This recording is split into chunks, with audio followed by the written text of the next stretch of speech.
Today we are talking about one of the most controversial topics in the Fire Emblem community: localization.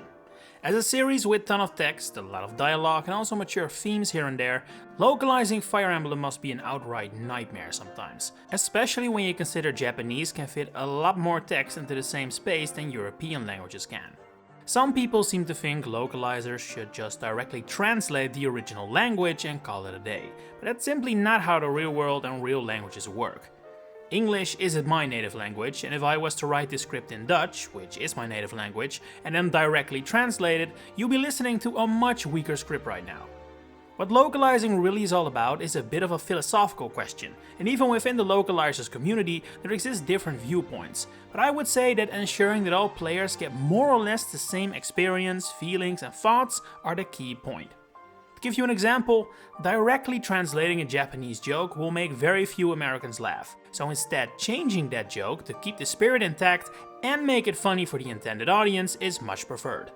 That way, you ensure that what the writers intended is kept accurate, but you also give localizers the space they need to rework the original material. This is also quite similar to how iOS and Nintendo actually handle it, as several Fire Emblem localizers have gone on record to say they have quite a bit of freedom and a lot of trust is placed in them, with the expectations they are the experts and they know best. That has led to a very long list of changes over the course of the series, some are really big, but also many super minor. If I were to cover every single one, we'd still be here a year from now, so I decided it'd be best to zoom in on the best and worst localization moments in Fire Emblem and talk about what makes them work or not work. But hey, if you all end up liking this video, there's more than enough content to make a follow-up, trust me. I want to start with Fire Emblem Fates, because this game received a lot of hate for its localization, to the point the localizers themselves were tracked by bad actors and targeted for their work. Part of the reason for this unacceptable behavior and the outrage was probably that Fates released in Japan a year earlier than the West, which meant that many people played the game using a fan translation, which kept things very close to the source material. i.e., it wasn't localized, it was translated.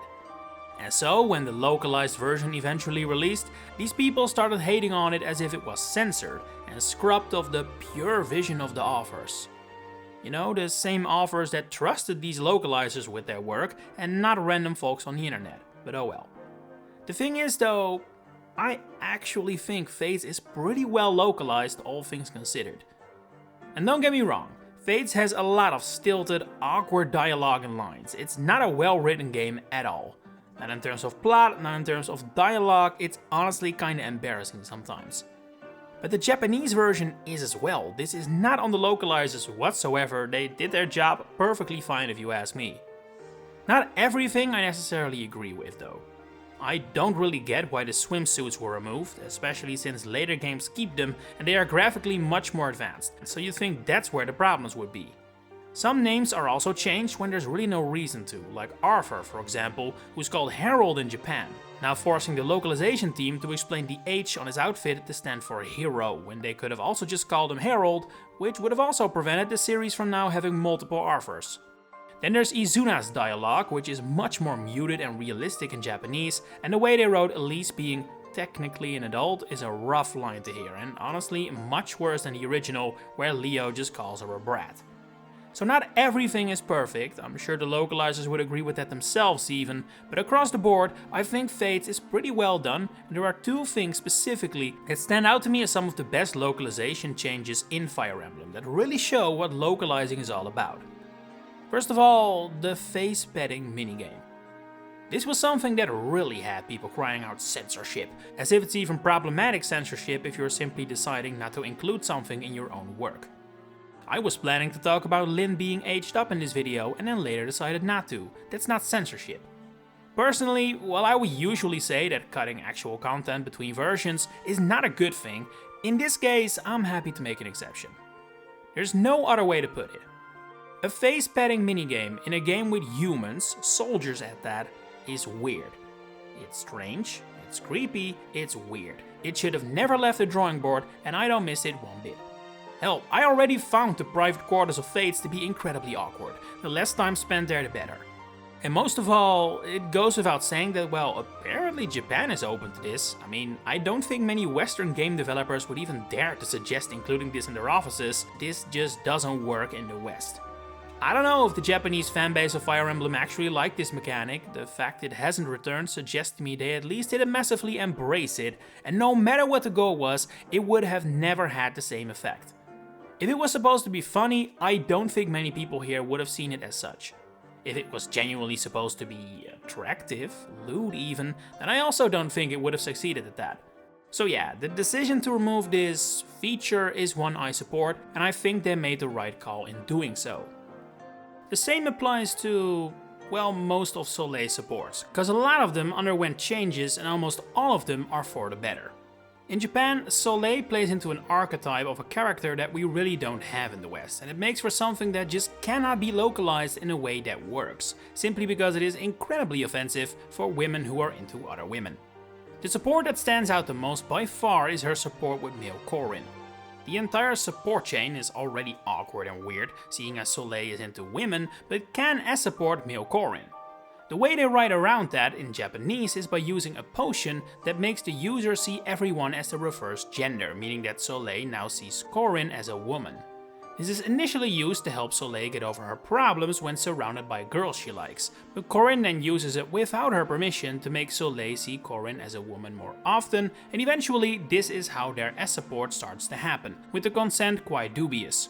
The localization changes this and uses a blindfold rather than a potion to get Soleil over her problems, with the S-support later happening because Soleil views Corrin as cute regardless of gender. Now, this support has been one of the most controversial ones of all time, with some even accusing the Japanese version of being gay conversion therapy, with Corrin then using the potion to fix Soleil. However, this is definitely not accurate. Corrin is not at all trying to cure Soleil of her interest in women, he's trying to cure her of her problems when surrounded by girls she likes, which is that she loses her focus. I don't think it was ever the idea of the writers to make it sound like this support disapproves of Soleil's preferences, especially seeing as the game has several other characters that are into their own gender, like Niles and Rajat. Instead, this is a clear case of a massive difference in cultural norms. In Japan, there exists a trope, or belief, or whatever you want to call it, that some young women are initially into other women when they're young, but when they later grow out of it, they start finding a man for an actual family. I don't know enough about Japanese culture to know how true and common and widely believed this situation actually is, but from a Western perspective, it just sounds like people denying women can be into women. And that is exactly why Soleil was changed, because this trope doesn't exist, and so Corrin comes off as a strange guy who involuntarily drugs a girl who's into women and then marries her. Soleil doesn't fight it, she's not being forced or anything, but it's definitely not her own decision to the same extent as it is in the English version. So yeah, great change, perfectly understands the assignment. In general, again, Fates isn't perfect, it probably didn't have to change as much as it did, but when tallying everything up, I still think the localizers did a good job. The next games I'm gonna talk about, I'm a tad more divided on. The first is Radiant Dawn, which has some of the most notorious localization changes in both the positive and negative department. Let's keep the positive vibes going and start with the good ones. One of the game's most famous lines, Micaiah calling Ike the father of Soph's children, is an original creation by the localization team. And we love them for it. On a more serious note, ask any Fire Emblem fan about the best change made from Japanese to English, and the number one answer will undoubtedly be a moment from Radiant Dawn, considering the Black Knight and what happens with him in Path of Radiance. Brief refresher. In the prequel, Ike beats the Black Knight in a battle, and in Radiant Dawn, the Black Knight gives an explanation for this painful defeat. In English, he says he let Ike live because he wanted to see how strong he would get and eventually challenge him when he was comparable to Grill. After all, Grill was injured when the Black Knight fought him, so they never fought at his peak. If he had defeated Ike, as he presumably easily could, he would have never had what he actually wanted. A true test of strength. It's a bit much, it's a tad over the top maybe, but it's fair and it works and it's cool and that's all that matters. But it's also a completely different answer compared to what the Black Knight says in Japanese. Here he blames his loss on being a result of faulty war powder. Only his spirit and soul were transported, not his physical body, and so the Black Knight that lost to Ike was merely a sort of ghost rather than the actual man that killed Grill. It's lame. It sounds like a ridiculous excuse, especially since there is not a single other point in the game where faulty war powder or soul, not body fighters are brought up. The English version is far superior. But you could make the argument that it's poor localization. After all, if the idea of the writers was to make the Black Knight sound pathetic and like a sore loser, then we in the West definitely didn't get the sentiment in the same way. The dialogue was completely changed, and while the writing is for the better, it is also factually a complete rewrite. You could even call it censorship if you really wanted to. And yet, no one ever does. I wonder why. But as great as these changes are, Radiant Dawn's localization also has its low points. For some bizarre reason, only the easy difficulty of the game was localized and translated. The hard mode was cut completely from the game, which not only resulted in some of the most confusing difficulty levels of all time, it also meant that the lore and dialogue that was exclusive to the hard and maniac mode was cut from the Western release entirely. Now, this may not have been the greatest and most important text in the game, sure, but it doesn't take a genius to understand why it isn't ideal and feels like an incredibly poor decision. It makes the whole game feel as if they thought, oh, it's on the Wii, let's make sure it's not too heavy, as if that isn't part of Fire Emblem's entire appeal. Another sign of not caring as much as they probably should is some weird inconsistencies compared to Path of Radiance. The Ginsee's name is now spelled differently, Astrid mentions she wishes she had siblings, even though Path of Radiance established she does, etc. It makes Radiant Dawn a bit of a mixed bag, which does some things very right, but also too many wrong for me to really say that, as a whole, Radiant Dawn was localized well. And what definitely makes it hurt more is that in this case, the faults were less like intentional decisions to make the game as best as it could be, and instead felt more like oversights or dumbing down. And as incredibly controversial as the localization of Fire Emblem Engage may be, you cannot say Nintendo Treehouse didn't care when localizing this game. After Shadows of Valentia and Free Houses suffered very little criticism over their localizations, it felt like maybe that era was behind us, but oh boy, Engage brought it back in full swing. And once again, I think this is a mixed bag. On one hand, you have some of the best localization decisions in the series that are perfect examples of what localization should do, but on the other, there are a few that have me questioning what we're really doing here. It sometimes feels like the localizers are getting a little bored and are just rewriting for rewriting's sake. But let's start with the good. The more Fire Emblem games where we can't romance what are very obviously children, the better. And the fact that it even needs saying, and that it was actually a controversy that the English version of Anna and Jean's S-supports changes them to be platonic, is honestly kinda sad. I don't think the Japanese ones are meant to be creepy. I think they're trying to go for sweet, like a young child who wishes they could marry the much older person who has been playing with them. But the fact of the matter is that ending with a line of Anna saying she'll introduce Alir as their significant other next time they meet their family, which is actually really soon as the credits show, is just unacceptable in the West. You can't say that, it's weird. An actual child saying it is adorable. A child character created by grown people saying it is weird. Definitely the right call to rewrite this entirely. This is not censorship whatsoever, this is just common sense. But let's be real here, the perfect solution to this problem and controversy is to stop making characters who are blatantly underaged. We're at war here, not kindergarten. So yeah, the fact that this of all things became the main focus of the controversy is still surprising to me, especially when you consider that Engage does go very far in its changes. In fact, it seems like almost every reference to outer beauty, so comments on how someone looks, have been completely scrubbed from the game, which does feel a little over the top. I mean, I don't think it leads to well-written characters, that so many female characters in Engage have dialogue about their looks, but if that's how the writers envisioned them, I don't get why that has to be changed per se. It's not like we in the West don't care about looks, and don't understand why someone would want to look good, so it feels more as if the localizers realized that this was poorly written and decided to change it, kinda like the Black Knight situation, except with a lot more dialogue. And at that point, I think they're overplaying their hand. I mean, Engage has a ton of bad dialogue in it, why not rewrite that as well? I totally get what Soleil was changed, I see why Anna and Jean were changed, that were problematic, offensive, or just plainly weird comments that don't resonate with a Western audience like they do with Japanese players. That doesn't apply to this dialogue. And again, let me be clear. I don't like this kind of hyper-focus on these women's looks at all. I think it's bad writing. But I don't see why this bad writing had to be changed and all other bad writing was allowed to stay. Hell, in some cases, I think it actually misses the point. Lucina has dialogue changed to not be jealous of Goldmary's chest and how Lucina doesn't have her features, which was quickly called removed for body shaming, but is that really what it is? I actually think that moment humanizes Lucina a lot. She isn't being body shamed by anyone, she's insecure about herself. And how many people aren't insecure about something about their appearance? That doesn't mean you're body shaming yourself. You can of course make the argument that this comment is out of character for Lucina, and I don't necessarily disagree, but correcting out of character lines is not the job of the localization department. Anyway, speaking of Goldmary, her entire character was basically changed.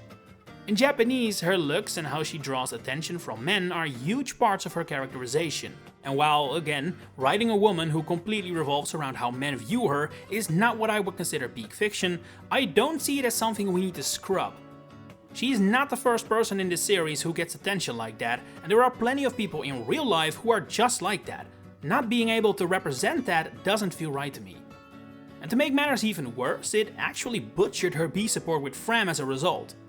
In the English version, it's about how Goldmary made an ugly face while eating, and then Fram suggests they go to a hot spring to let off some steam, but Goldmary doesn't want to go because she's scared someone will see her make an ugly face again, even though she isn't eating. It makes absolutely no sense whatsoever. It's a bizarre conversation that feels like it was written in a fever dream. And the reason for it is that in Japanese, Goldmary doesn't make a weird face at all. She has just ate, now feels like she's gained weight, and so doesn't want to go to a hot spring out of fear of showing the body she's insecure about. Now, that makes sense. But just like Lucina, Goldmary isn't allowed to be insecure about her body. It has been scrubbed from the game. And while I get it, that Engage's presentation and overall writing level makes it easy to roll your eyes at Goldmary talking about her body, I really do get that, I do think this is not the solution. Engage doesn't handle anything remotely close to a serious topic in a way that works, but the solution is not to just scrap it from the game. If Fortune's Weave does hit the right notes, like Free Houses did, but let's say it has plotlines about racial equality or a character who gets fat shamed by some villainous types, are we not including that? Because that's not helping anyone. Closing your eyes to something and pretending it doesn't exist is not a solution at all. Especially not when the people making that call are part of a localization team and not the people actually creating the original work. This goes beyond localization. This goes beyond making sure the original themes fit a different culture. I don't want to call it censorship, because I think that word is way too strong for dialogue changes between Anime Girl 1 and Anime Boy 2, but it's a fact that if this practice continues going forward, and is perhaps even widened further, then the quality of the games will eventually suffer. I hope it doesn't get that far, because as you can maybe tell from this video, I actually think Fire Emblem has very high quality localization all across the board. But Engage does stand out as a title where maybe a bit too much time was spent rewriting each and every sentence. The umbrella approach of just scrubbing a topic entirely is not the way to go. But that's just how I feel. What do you think of the localization changes in Fire Emblem games? And do you want a sequel video? Share it in the comments below. If you enjoyed this video, please consider giving it a like and subscribe to the channel to stay updated on all my future Fire Emblem content coming up. For now, thanks for watching and enjoy the rest of your day.